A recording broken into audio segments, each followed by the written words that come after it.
Hello everyone, I welcome you to my channel.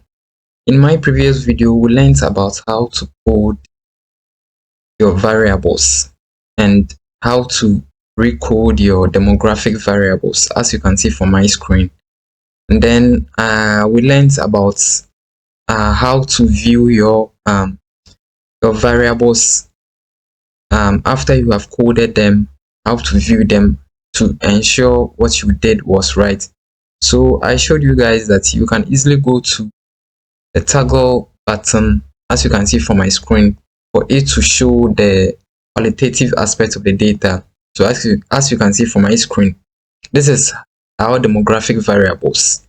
So we have structured all our data into structured formats, but I told you guys that we don't check reliability, because in my previous video we learned about how to check reliability on and validity on our data. So in my previous video I told you guys that we don't check reliability on demographic variables. So someone will ask that, then if that's the case, then what do we do with the demographic variables? That's a very good question to ask. Now since we don't check reliability on demographic variables, it is very important that we present our demographic variables. So someone will ask, how do we do that? In this video, I'm going to walk you through how you can present your demographic variable. Because you need to tell your reader that the data that you gathered, this percentage of number represents male, as in the gender, and so and so number of percentage also represents age and all that. So in this video, I'm going to walk you through how you can present your demographic variables. So first of all, what you have to do is to go to Analyze and then go to Descriptive Statistics. Look for frequencies. Then you choose your demographic variable. In this case, I have gender, I have age, I have employment, I have education. Then you select them to the other side. Then you quickly go to Statistics and then you choose quartiles. After choosing quartile, you can, if you want mean, if you want median, if you want mode, you can choose any of them. But I just want to work with the frequencies and then the percentages. So I will maintain it and then go to Continue. After that, you can choose if you want to show it in the form of chart. You can also go to charts, and then if you want it, I normally prefer presenting it using bar charts. So you can select bar charts, and then you go to frequencies or percentage, any of them that you are okay with. Then you go to Continue, click on OK. So this is how it will appear for you, as you can see from my screen. This is how it appears.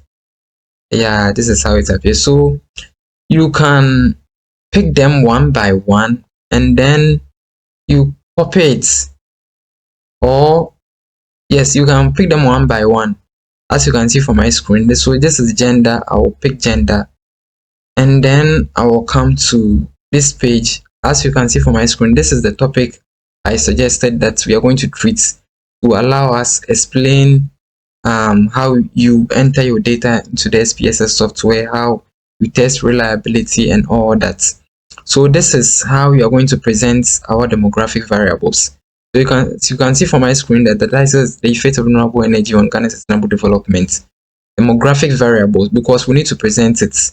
The data that we obtain from respondents is actually 185. I mentioned that in my previous video.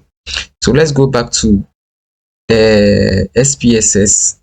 As you can see from my screen, is exactly 185. Yes, so we go back to our MS Word. That then before you begin to show any data, or before you begin to show your tables or your figures or your charts, you need to write something small. You need to let your reader know that maybe you issued or you sent out 100 questionnaires, or maybe you sent out 200 questionnaires, or maybe you sent out 40 questionnaires.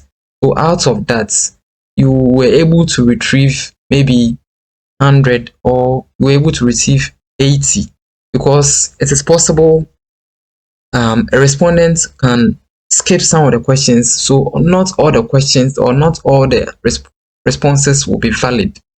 So in this case, you can say that demographic variables, a total of 185 valid questionnaires were obtained from the 200 distributed. So in my case, I said I issued or I sent out 200 questionnaires, and out of that, I obtained 185, or in other words, 185 were valid. So meaning some of the questions were not answered. So I need to treat that one as invalid. So I am only going to work with 185 valid questionnaires. So I say a total of 185 valid questionnaires were obtained from 200 distributed, indicating an effective recovery rate of 92.5%, approximately 93%. The following table shows the various distribution of demographic characteristics. In this case, if you are going to present it this way, then you will say the following tables, because there are many. You have the gender, you have age, and then you have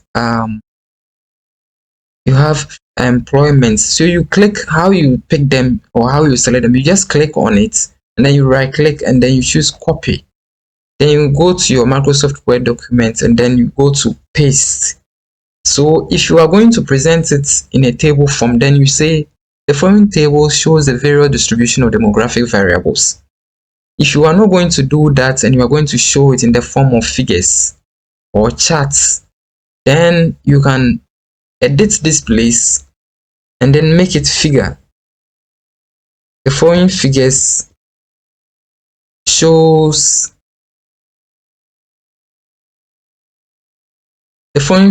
show the various distribution of demographic variables. Then if that's the case, then we need to delete the tables, because we are now going to present it with figures. You delete them, then instead you go back to your MS Word, SPSS, and then you pick the chart or the figures instead. You right click and then you select copy. You go back to your MS Word and then you paste it. So this becomes the gender.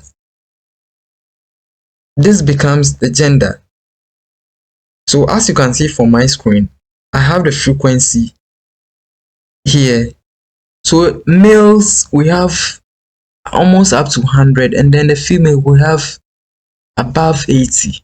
Then you explain them that from the 185 respondents, a total of maybe 89 represents males, and then a total of 80 or 82 represent females. So here it means the males, majority of respondents were males. So this is an easily way you can present your demographics. You can combine all these personal details, as in the age, gender, employment, all these demographic variables. You can combine them for it to be one chart. This is another video I'm going to do and then show you guys how you can also combine these demographic variables. Thank you guys for watching. If you find this video helpful, you can like or you can subscribe, so that each time I post a new video, you'll be the first person to be notified. Thank you for watching.